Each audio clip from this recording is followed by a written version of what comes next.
इस वक्त एक बड़ी खबर आ रही है छत्तीसगढ़ से, जहां बीजापुर में नक्सलियों के साथ मुठभेड़ के बाद से 21 जवान लापता हैं।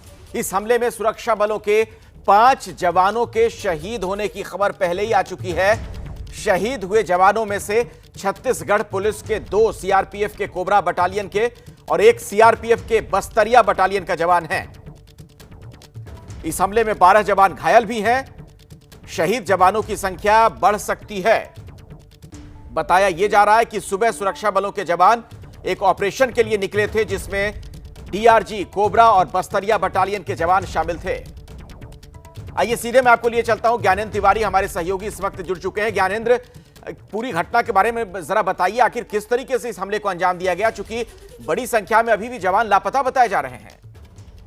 अखिलेश, करीब 2000 की संख्या में जवान निकले थे इस ऑपरेशन के लिए, जिसमें district reserve guard, DRG, cobra और बस्तरिया बटालियन के सीआरपीएफ के जवान थे। करीब 12 से 1 बजे के बीच नक्सलियों के गढ़ में, जो तेरम इलाका कहा जाता है बीजापुर का, वहां पर नक्सलियों ने घात लगाकर हमला कर दिया सुरक्षा बलों पर, और जिसमें कि 5 जवानों की शहादत हो गई है। 2 जवानों का शव जो है जिला अस्पताल बीजापुर में लाया जा चुका है, जबकि 21 जवान लापता बताए जा रहे हैं। ये जो जवान लापता बताए जा रहे हैं, किसी बड़ी अनहोनी की आशंका है। अभी तक ये 21 जवानों का पता नहीं लगाया जा सका है, लेकिन बड़ी संख्या में बैकअप पार्टी रवाना किया गया है, और जब तक ये जवान नहीं आ जाते तब तक ये कहना कि ये जवान सुरक्षित हैं या किसी हादसे का शिकार हो गए हैं, ये बहुत मुश्किल है। लेकिन हमारे जो सूत्र बता रहे हैं वो ये बता रहे हैं कि 21 जवान जो लापता है, उनके साथ कोई बड़ी अनहोनी ना हो जाए। दूसरी सबसे महत्वपूर्ण बात यह है कि जब भी कोई बैकअप पार्टी जाती है जवानों के शव को लेने या घायल जवानों को लेने के लिए, उनके ऊपर भी घात लगाकर नक्सली दोबारा अटैक कर सकते हैं। ऐसे में छत्तीसगढ़ सरकार, गृह मंत्री, डीजीपी, तमाम लोग जो है चिंतित हैं और इस प्रयास में लगे हैं कि कैसे उन लापता जवानों को वापस। ज्ञानेंद्र, जरा एक बात बताएं, आपने कहा कि करीब 2000 की संख्या में जवान गए थे, इसका मतलब नक्सलियों की संख्या क्या और भी ज्यादा थी? बहुत बड़ी संख्या में वो थे, मतलब यहाँ की भौगोलिक स्थिति कैसी है? कुछ और बताइए, जानकारी कुछ और मिल पा रही हो तो। अखिलेश, मैं आपको बताऊं कि यहाँ की भौगोलिक स्थिति के बारे में एक बात कही जा सकती है कि नक्सलियों का गढ़ है। चप्पे चप्पे पर आईईडी नक्सली लगाए रखते हैं, और जहां पर ये ऑपरेशन हुआ है वहां पर बटालियन नंबर 1 का हिडमा, जो कि बहुत ही खूंखार नक्सली है और अब तक तमाम बड़ी घटनाओं को अंजाम देता आया है, ऐसे नक्सली के इलाके में, हिडमा के इलाके में फोर्स घुस गई थी, और 2000 जवान इसीलिए गए थे कि हिडमा तक पहुंचा जा सके, या तो नक्सलियों के बड़े कैंप को ध्वस्त किया जा सके। वो जो भौगोलिक इलाके के बारे में आप पूछ रहे हैं, वो इलाका नक्सलियों के पूरे कब्जे में है, नक्सलियों का गढ़ कहा जाता है, और जब जब सुरक्षा बलों ने वहां जाने की कोशिश की है तब नुकसान हुआ है सुरक्षा बलों का। तो निश्चित तौर पर जो आप सवाल कर रहे हैं वो बहुत लाजमी और जायज है कि ये जो पूरा इलाका है वो नक्सलियों के कब्जे में है। ऐसे में बड़ी संख्या में जवान गए तो थे, लेकिन वहां की जो स्थिति है उसके बारे में जवानों से ज्यादा तो ये इलाका, ज्ञानेंद्र, जहां पर जवान पहुंचे थे, क्या अब इनके कब्जे में है या वहां से वापस लौट चुके हैं बाकी जवान उस नक्सली इलाके से? बिल्कुल वापस अब तक नहीं लौटे हैं। सबसे बड़ी चिंता की बात यही है अखिलेश कि जवानों को रेस्क्यू करके अब तक वापस नहीं लाया गया है। जो जवान 7 जवान घायल होकर वापस आए थे, उन्हें MI-17 एयरफोर्स के हेलीकॉप्टर से रायपुर पहुंचा दिया गया है, लेकिन जो जवान अब तक नहीं मिले हैं उसको लेकर सरकार और डीजीपी डीएम अवस्थी और तमाम पुलिस के महकमे के बड़े अफसरों की चिंता ये है कि कहीं उन जवानों के साथ अनहोनी न हो जाए। रात भर ऑपरेशन चलेगा, रात भर जंगल में जवान रहेंगे और ये कोशिश करेंगे कि उनके जो भी लापता जवान हैं उनको रेस्क्यू करके लाया जा सके। लेकिन जंगल इतना घना है, टेरेन इतना घना है, इतना आतंक है वहां नक्सलियों का कि वहां से सुरक्षित जवानों को ला पाना। ज्ञानेंद्र, आप मेरे साथ जुड़े रहें, आप जुड़े रहें, मैं दोबारा आपके पास लौटूंगा। बस्तर रेंज के जो आईजी हैं इस मामले में क्या कह रहे हैं पूरी घटना को लेकर, ये सुनवाते हैं जरा दर्शकों को। 2 चॉपर गए थे, उसमें घायल को लेकर आए थे और एक डेड बॉडी को लेकर आए थे। बाकी और भी सर्चिंग चल रहा है, फोर्स अभी भी मैदान में है। इसलिए सेकंड जो अपडेट है उसके लिए हम लोग वेट करते हैं, वो थोड़ा 8 बजे के आसपास मिलेगा। इस हिसाब से क्योंकि लगातार लगभग 2 किलोमीटर के रेडियस में हमारा पूरा टीम फैला हुआ है। वो जितना इंजर्ड थे, जितना डेड बॉडी वो अभी आ गई है, और भी यदि कोई इंजर्ड है तो मतलब सेकंड अपडेट में हमको पता चलेगा। लेकिन जिस हिसाब से हमको ग्राउंड से फर्स्ट इन्फॉर्मेशन आए थे, इसमें और कोई घायल होने की संभावना कम है, क्योंकि जितना भी घायल थे मतलब उसके लेकर आ गए थे। कोई हथियार भी लूटने का कोई खबर नहीं आ रहा है। मैं जैसा पहले बताया था, मतलब थोड़ा सेकंड अपडेट जो भी मैं बोल रहा था ये फर्स्ट इन्फॉर्मेशन है। सेकंड अपडेट हमको थोड़ा 1.5 घंटा और लगेगा, जो पार्टी सब सर्च करने के बाद जो हमारा जो लाइक LUP पॉइंट बोलते हैं उसमें आने के बाद रिपोर्ट करेगा, उसके बाद सेकंड अपडेट हमको मिलेगा। तो पी सुंदरराजन को आप सुन रहे थे, बस्तर रेंज के IG हैं। हमारे साथ ज्ञानेंद्र तिवारी हमारे सहयोगी लगातार जुड़े हुए हैं। ज्ञानेंद्र, जरा ये बताएं, बड़ी संख्या में पुलिस वालों का वहां पर जाना दबिश के लिए या फिर नक्सलियों पर काबू करने के लिए ये बताता है कि इनकी भी तैयारी तो पूरी थी। क्या ये माना जाए, चूंकि नक्सलियों एक लिहाज से उनके लिए नक्सलियों का ये मांद है, ऐसे में उन्होंने बहुत भयानक तरीके से और तैयारी के साथ रिटेलिएट किया, इसलिए इतनी बड़ी घटना घट गई? जी बिल्कुल ठीक कह रहे हैं अखिलेश साहब। दरअसल वहाँ मोबाइल का नेटवर्क नहीं होता है और अगर जवान फंस जाते हैं या घायल हो जाते हैं तो सबसे बड़ी चुनौती उनको निकालने की होती है।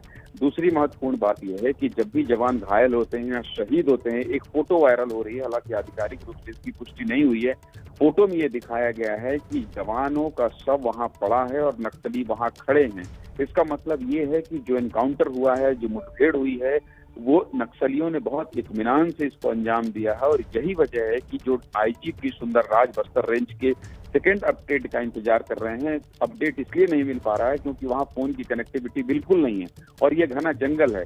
तो ऐसे में नक्सलियों को बड़ी सफलता मिली है और जवानों का बड़ा नुकसान हुआ है। इसलिए फिलहाल यही कहा जा सकता है, भगवान से यही मनाना पड़ेगा और सबको ये दुआ करनी होगी। तब तो ज्ञानेंद्र, जिस तरह से आप जानकारी दे रहे हैं, कहा जा सकता है कि कोई रणनीतिक चूक फिर हो गई है।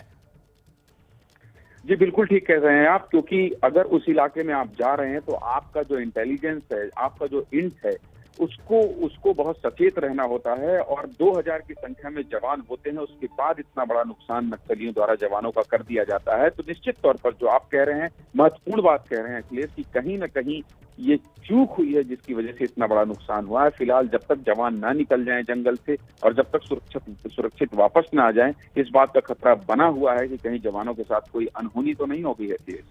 ज्ञानेंद्र, आप हमारे साथ जुड़े रहे, मैं दोबारा आपके पास आऊंगा। अपने दर्शकों को बता दें, ये बड़ी खबर आ रही है, बीजापुर में नक्सली हमले के बाद से 21 जवान लापता हैं। हमले में 5 जवान शहीद भी हुए हैं, 12 जख्मी हुए हैं। आप सोच सकते हैं किस तरीके से इस मुठभेड़ को अंजाम दिया गया होगा। तर्रेम थाना क्षेत्र के जंगलों में मुठभेड़ हुई है और जैसा कि ज्ञानेंद्र हमारे सहयोगी बता रहे थे कि यह सघन जंगल का इलाका है, बहुत घने जंगल है और ये नक्सलियों का बहुत ज्यादा यहां पर प्रभाव है। चप्पे चप्पे पर, बस थोड़ी दूरी पर वो यहां पर इस पूरे इलाके में ID वगैरह बिछा कर रखते हैं और यहां पर जवान दाखिल हुए थे।